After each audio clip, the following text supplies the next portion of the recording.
Você com certeza viu os burburinhos e os rumores de que a NBA está tentando enfiar no meio da temporada regular um torneio. Isso mesmo, um campeonato, uma Copa. Mais jogos da NBA, mais jogadores, mais diversão. Mas qual que seria realmente o impacto disso? Como que isso funcionaria? Sejam bem-vindos ao BDP, eu sou o João e hoje nós vamos analisar os possíveis impactos de uma entrada, de uma inserção de um campeonato novo dentro da NBA.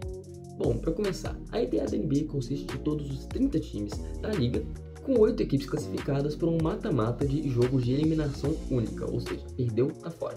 E o Final Four, ou seja, a semifinal e a final, composta pelos últimos 4 times, seria em um local neutro. Não se sabe qual seria o método de qualificação desses 8 times, não se sabe o local que seria essa disputa do Final Four, mas se sabe que essa ideia está marinando na NBA faz alguns bons 2 e 3 anos, né? E essas poucas informações são as únicas coisas que a gente tem, porque os reportes são muito rasos. Mas o que nós temos de fato é que, independente do método, do formato, que a gente não tem certeza ainda de como vai ser, a gente sabe que a NBA quer. E a NBA quer que comece até na temporada de 2023-2024. E por que a NBA quer? É o dinheiro, né, fio? Essa é uma ideia que apetece muito a NBA porque ela simplesmente traz bastante dinheiro. E ela traz bastante dinheiro porque, bom, é um método muito atrativo, né, para todo mundo. A NBA sabe que esse método é atrativo, não é de hoje. Para você que não sabe, essa ideia ela provavelmente vem baseada diretamente da cultura futebolística mundial. No futebol, nós temos essa cultura, essa tradição de que as ligas nacionais tenham acompanhado de copas nacionais. Ou seja, um torneio diferente, com outro troféu, outro prêmio, as equipes participando, é literalmente um novo campeonato. E a gente tem mais jogos que, claro, é o que as ligas, é o que as federações mais gostam, né? Mais jogos quer dizer mais dinheiro. E pode confessar, torcedor, você acha, esses corporativistas nojentos, você também ama assistir uma partidinha de Copa do Brasil, vai. E esse conceito não fica preso só ao futebol. É uma ideia muito boa, então, obviamente, ela vai se expandir. E ela se expandiu claramente com o nosso querido basquete também, né? Como um exemplo muito claro e muito perto, debaixo do nosso nariz, que é a Copa Super 8, que é o torneio que acontece no NBB, no Novo Basquete Brasil, no basquete brasileiro, que ocorre ali em janeiro, ou seja, no meio da temporada regular, e consiste das 8 primeiras equipes da classificação do NBB no momento do início do torneio. Da mesma forma que a NBA, jogos de eliminação única, perdeu, tá fora, e o último campeão foi aqui a Minas Storm, nosso queridíssimo Minas Tênis Clube, o grande campeão do último torneio do Super 8. E claro, outros países ao redor do mundo também têm essa mesma ideia, que, né, bom, é uma coisa muito boa. Principalmente os países que, assim como o nosso queridíssimo NBB, tem calendários que são um pouquinho mais curtos que a NBA. Então a inserção desses outros jogos aí é uma coisa muito mais fácil. A gente tem uma tradição em vários países da Europa, onde a gente tem um calendário bem parecido com o futebol. Um jogo no fim de semana de liga e um jogo no meio de semana de Copa.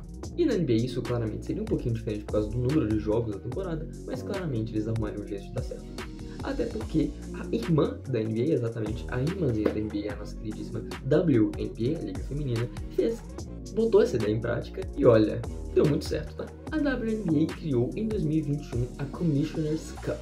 Exatamente, a Copa da Comissária começou na temporada de 2021 e ela funciona da seguinte maneira. As equipes são divididas em conferências e as equipes de cada conferência jogam 10 partidas entre elas, com os jogos ocorrendo em paralelo com os jogos da temporada regular.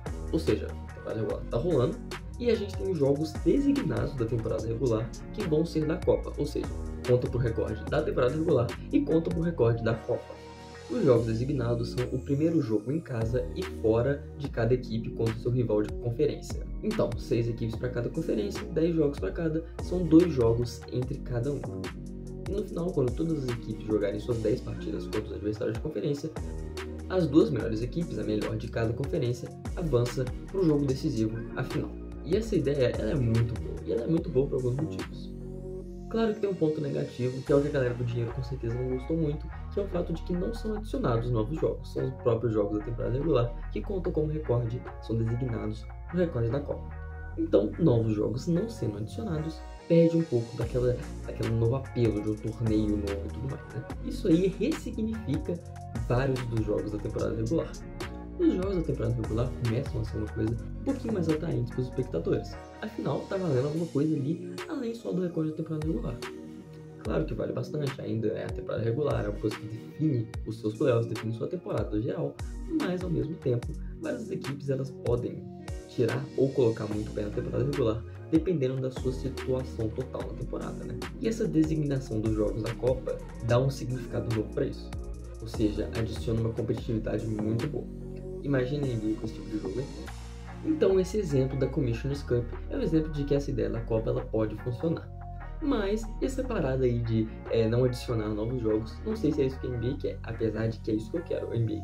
Pô, imagina que da hora, um joguinho de domingo à tarde ali, Boston Celtics e Brooklyn Nets, sendo o primeiro jogo em casa do Boston, no TD Garden contra o Nets, além de contar um jogo grande da temporada regular, vai contar um jogo pra Copa. Então, assim, pô, isso aí é um jogo imperdível, né? Conta praticamente como um jogo de playoffs, absurdo. Mas, bom, igual eu falei, vamos analisar ali quais seriam realmente os impactos. Vai por um lado, primeiramente, de que não sabemos qual vai ser o formato pretendido pela NBA, né?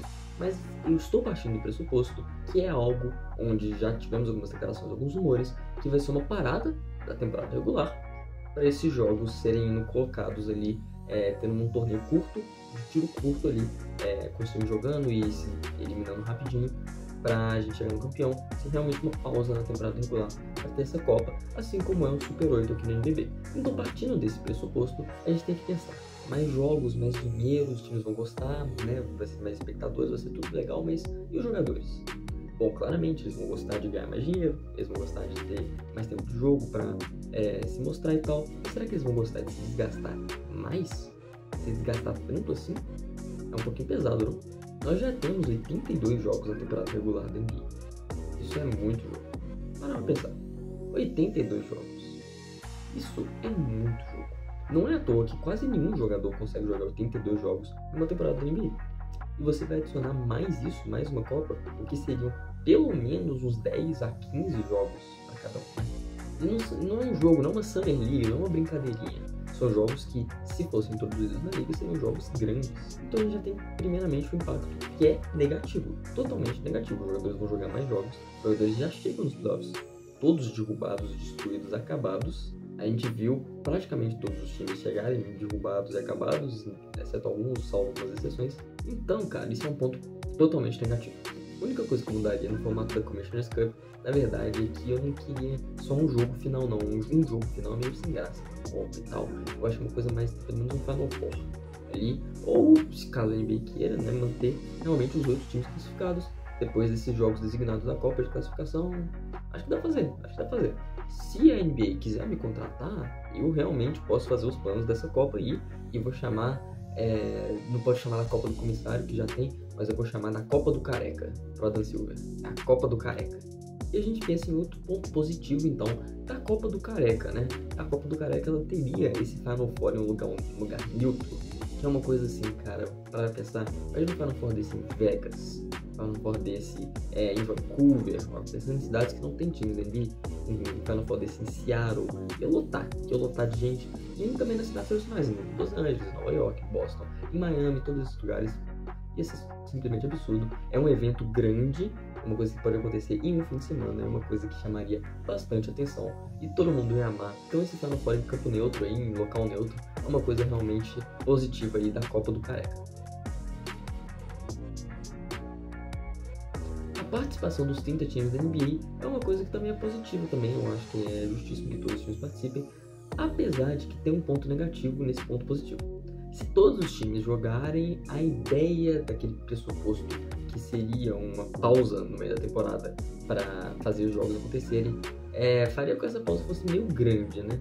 Se a pausa for meio grande, vai atrapalhar o flow da temporada regular, vai aumentar o tamanho ali da temporada total da NBA. A não ser que, se a gente vai adicionar ali, pelo menos 10 ou 15 jogos para cada franquia, que fosse o mínimo, né, o Carecão? O mínimo, você remover pelo menos os outros 10 jogos da temporada regular, para que hajam os mesmos 82 jogos na temporada. Independente disso, é possível que a NBA realmente aceite diminuir os jogos da temporada regular normal para adicionar esses jogos na Copa. Então não vai ter uma alteração total dos jogos da temporada regular, mas isso é só uma possibilidade. Fato é de que o Careca tá com a moral lá em cima, depois que o play-in deu certo, os jogadores gostaram, os times gostaram, os torcedores gostaram. Então ele tá com sangue nos olhos para implantar a novíssima e a brand new Copa do Careca. A Copa do Careca vai ser sensacional e a NBA pode me contratar que eu consigo fazer esses planos de uma maneira sensacional. Eu faço tudo, decido tudo pra você, faço tudo que vocês quiserem pra Copa do Careca, porque a Copa do Careca vai ser absurda de sensacional. Então esses, meus amigos, foram os impactos de uma possível inserção da Copa do Careca na temporada da NBA, medindo ali junto com a Commissioner's Cup, que foi um sucesso, com a Super 8, que é um sucesso. E bom, vamos ver como vai ser a Copa do Careca e espero que seja um sucesso também. Não se esquece de se inscrever no canal, ativando o sininho para você não perder nada que vai aparecer aqui, e também de dar o like e compartilhar esse vídeo para quem você acha que vai querer ver. Não se esquece também de curtir e seguir lá nas nossas redes sociais, que vão aparecer assim que eu subir daqui. Então muito obrigado. Forte abraço.